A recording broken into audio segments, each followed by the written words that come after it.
বাংলাদেশে জঙ্গিবাদের কোনো অবস্থান নাই, এখানে কোনো ধরনের জঙ্গিবাদ নাই। অ্যাডভাইজার একটু অন্য বিষয় যায়, সেটা হচ্ছে মালয়েশিয়া থেকে বেশ কয়েকজন জঙ্গিকে ধরা হয়েছে এবং ফেরত দেওয়া হয়েছে বাংলাদেশে, আমরা যতদূর জানি। কিন্তু আপনাদের বিভিন্ন পক্ষ থেকে কিংবা সংস্থা থেকে দাবি করা হয়েছে বাংলাদেশে কোনো জঙ্গি নেই।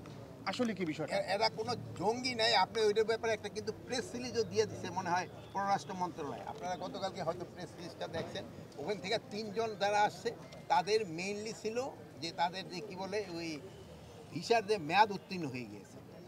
এই 3 জনের এই ভিসার মেয়াদ উত্তীর্ণ হয়ে গেছে। কিন্তু তাদের যে পুলিশের যে চিফ, তিনি তো ব্রিফিংয়ে বলেছেন, তিনি পুলিশের চিফ যেটা বলছে ওই 5 জনদের আসা হয় নাই, তাদের সাথে আমাকে সরকারি লেভেলে যোগাযোগের চেষ্টা করা হইতেছে, আমরা ইনভেস্টিগেশন করে দেখি। না, তাদের যে আইএস এর যে স্টেটের সাথে যোগাযোগের যে বিষয়, কিন্তু এই জঙ্গি সম্পৃক্ততা, আপনারা কি বাংলাদেশে কোনো জঙ্গি খুঁজে পাচ্ছেন? না, বাংলাদেশে এদের কোনো সম্পৃক্ততা নাই।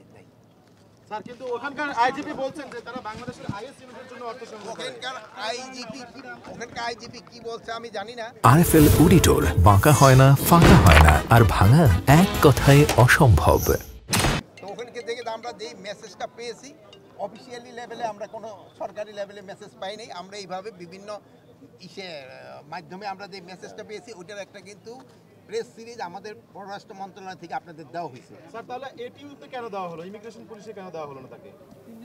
ইমিগ্রেশনের থেকে তো এটিইউতে না হয়েছে, অসুবিধা কি?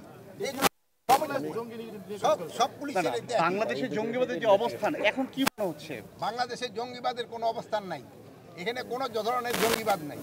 আপনাদের সহযোগিতায় কিন্তু এখানে জঙ্গিবাদ নির্মূল করে দেওয়া হয়েছে। এটা ক্ষেত্রে আপনাদের ক্রেডিট সবচেয়ে বেশি। আপনারা সবাই মানে কোনো ধরনের আপনারা এই যে গত 10 মাসে কোনো একটা ইনফরমেশন দিতে পারছেন জঙ্গিবাদের, যেহেতু নাই, আগে ছিল আপনারা দিচ্ছেন, এখন নাই আপনারা দেন না। মাননীয় অ্যাডভাইজার, এই যে বিভিন্ন দেশ থেকে যে কথাগুলো আসতেছে, এটাকে আপনি মনে করেন যে বাংলাদেশের উপর কোনো তকমা লাগানোর কিংবা কোনো ধরনের করার জন্য থ্রেট, কিংবা এখন বিভিন্ন দেশের থেকে হয়, এটা হয়তো পররাষ্ট্র মন্ত্রণালয় আপনাদের ভালো বলতে পারে। স্যার, একটা বিষয় স্যার,